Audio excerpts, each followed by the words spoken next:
இந்த கல்லை தூக்கிறவருக்கு உங்க ஆசிரியர் 100 ரூபாய் பரிசு, இளவட்ட கல் 100 ரூபாய். நான் சொல்றேன் நீ தூக்கும் போது உனக்கு ஸ்டமக்ல வச்சு இப்படி உருட்டிட்டு பின்னாடி தள்ளணும். எப்படி வேணாலும் போட்டுக்கோ. யார் வரது? யாரு? இருங்க ஒரு நிமிஷம் இருங்க. 100 ரூபாய் பரிசு. அப்படியே கொஞ்சம் பின்னாடி போங்க. இல்ல ஒண்ணு இப்படி வச்சுட்டு இப்படி தூக்கும் போது ஸ்டமக்கில் வச்சுக்கோ. தூக்கிட்டு அப்படியே தோலுக்கு போ. தோல் இருந்து பின்னாடி பக்கம் போடணும். புரியுதா? ரைட். இருங்க. ஒரு நல்ல ஒரு கரவொலி எடுக்கணும்.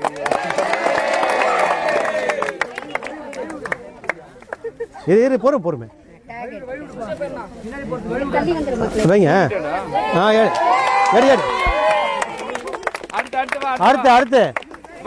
அடுத்து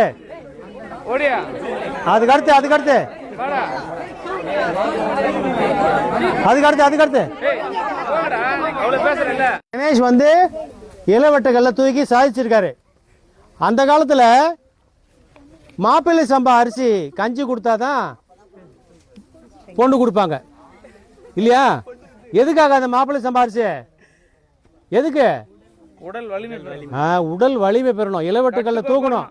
இங்க ஃபிட் யாரும் கிடையாது. ஏதோ ஒரு 2 பேர் 3 பேர் இருக்கிறான். அப்போ ஒரு வாரம் அவருக்கு டைம் கொடுப்பாங்க. நீ வந்து மாப்பிள்ளை சம்பா சாப்பாடு சாப்பிட்டுட்டு வந்து தூக்கணும் அப்படின்வாங்க. அவரு இப்போ தூக்கிட்டாரு. இப்போ இந்த இளவட்ட கல்ல தம்பி தூக்கிட்டாரு இல்லையா?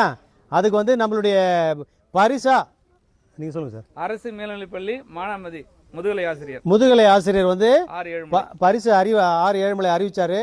அவருக்கு வந்து நம்ம 100 ரூபாய் பரிசா கொடுக்குறோம். மேடம் கொடுக்க போறாங்க. கரவொலி எழுப்புங்க. ரைட், பார்த்து